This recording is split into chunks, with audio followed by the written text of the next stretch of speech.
நண்பர்களே, இன்னைக்கு நம்ம தேனியில நேரு சிலைக்கு பின்னாடி சிக்னல் பக்கத்துல KFC அபிஷியலா ஓபன் பண்ணிட்டாங்க. இது ஓபன் பண்ணி கிட்டத்தட்ட 5-6 மாசம் ஆச்சு. இருந்தாலும் இதுல நம்ம ஏதாச்சும் ஒன்று ட்ரை பண்ணுவோமே அப்படின்னு யோசிக்கும் போதுதான் நம்ம பர்கர் வாங்கலாமே அப்படின்னு ஒரு திங்கிங் வந்துச்சு. இதுல நம்ம எதுக்கு லோ காஸ்ட்ல இருந்து நம்ம போவோம் அப்படின்னு சூஸ் பண்ணதுதான் 2 piece chicken classic crisper burger அதை நம்ம சூஸ் பண்ணியிருந்தோம். ஸோ அதோட பிரைசிங் பார்த்தீங்கன்னா 378 ரூபா. பை பண்ணது பார்த்தீங்கன்னா ஜொமேட்டோல. பட் ஆனால் நீங்க டேரக்டா போய் பை பண்ணீங்கன்னா 298 ரூபா சம்திங் வருது. ஆனா அவங்க நம்ம ஜொமேட்டோல 378 ரூபாய்க்கு பை பண்ணும்போது எக்ஸ்ட்ரா உங்களுக்கு பிரெஞ்ச் ஃப்ரைஸ் ஆஃபர் பண்றாங்க மினி டைப். ஸோ இதுதான் இதோட பேக். முன்னாடி KFCன்னு மென்ஷன் பண்ணியிருக்காங்க. ஸோ இங்க பாருங்க, நம்ம பை பண்ணது என்னென்ன வாங்கியிருக்கோம்னு பாருங்க. பிரெஞ்ச் ஃப்ரைஸ் மினியும் அண்ட் 2 கிளாசிக் சிக்கன் பர்கர் நம்ம பை பண்ணியிருந்தோம். ஸோ கிழிச்சோனே ஃபர்ஸ்ட் நம்மளுக்கு வந்தது இந்த மினி பிரெஞ்ச் ஃப்ரைஸ் தான் வந்துச்சு. அதை நம்ம பேக்கிங் பாத்தீங்கன்னா நல்லா சூப்பரான பேக்கிங் பண்ணியிருந்தாங்க. அதை நம்ம ஓரத்துல வச்சிருவோம்.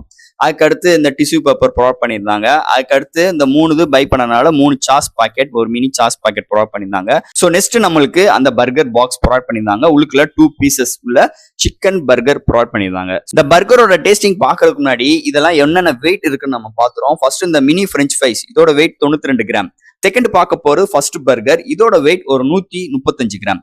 செகண்ட் பர்கர் இதோட வெயிட் பாத்தீங்கன்னா ஒரு 147 கிராம். ஸோ இது மாதிரி ஒரு வெயிட்டோட நமக்கு ப்ரொவைட் பண்ணியிருந்தாங்க. ஃபர்ஸ்ட் நம்ம அந்த பிரெஞ்ச் ஃப்ரைஸை பார்த்துருவோம். பிரெஞ்ச் ஃப்ரைஸ் ரொம்ப ஒரு மாதிரி கிறிஸ்பியா இல்லாம ஆயில்னஸ் அதிகமாகவும் இருந்துச்சு.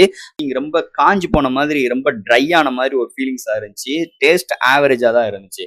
செகண்ட் நம்ம பர்கர் ஓபன் பண்ணிடுவோம். ஸோ பர்கர் ஓபன் பண்ணோடனே ஸோ பிரெட்டுக்கு கீழே பாத்தீங்கன்னா 2 சிக்கன் பீசஸ் கொடுத்துருந்தாங்க. ஸோ சின்ன சின்ன ஸ்பைசிஸான ஒரு மசாலாஸ் வச்சிருந்து சின்ன லீவ்ஸ் தான் வச்சிருந்தாங்க. பெரிய அளவுக்கு உள்ள ஸ்டஃபிங் இல்லைன்னே சொல்லிக்கலாம். ஆனா பிரைசிங்க்கு கன்சிடர் பண்ணும்போது இதோட டேஸ்ட் வைஸ் பார்க்கும்போது பைட்னஸ் அண்ட் டேஸ்ட் ஒரு ஆவரேஜான ரிசல்ட் தான். பிரெட்டோட குவாலிட்டி நல்லா இருந்தாலும், சிக்கனோட பீஸ் நல்ல டெண்டரிங்கா இருந்தாலும், பர்கரோட வெயிட்டும் கூடுதலா இருந்தாலும் டேஸ்ட் வைஸ் ரொம்ப ஆவரேஜா இருந்துச்சு. ஸோ என்னைய பொறுத்தளவு ஒரு ஆவரேஜான பர்கர் தான் நம்ம ட்ரை பண்ண இந்த கிளாசிக் சிக்கன் கிறிஸ்பி பர்கர் KFCல இருந்து. ஸோ கண்டிப்பா இந்த வீடியோ உங்களுக்கு ரொம்ப யூஸ்ஃபுல்லா இருக்கும் நான் நம்புறேன். ஸோ தேனி மாவட்டத்தில் வேற என்னென்ன கடையில என்னென்ன ஃபுட் ட்ரை பண்ணலாம் நீங்க கமெண்ட் செக்ஷன்ல சொல்லுங்க. இல்ல நீங்க KFCலவே சாப்பிட்டுருந்தீங்கன்னா உங்களோட எக்ஸ்பீரியன்ஸை கமெண்ட் செக்ஷன்ல சொல்லுங்க. தேங்க்யூ.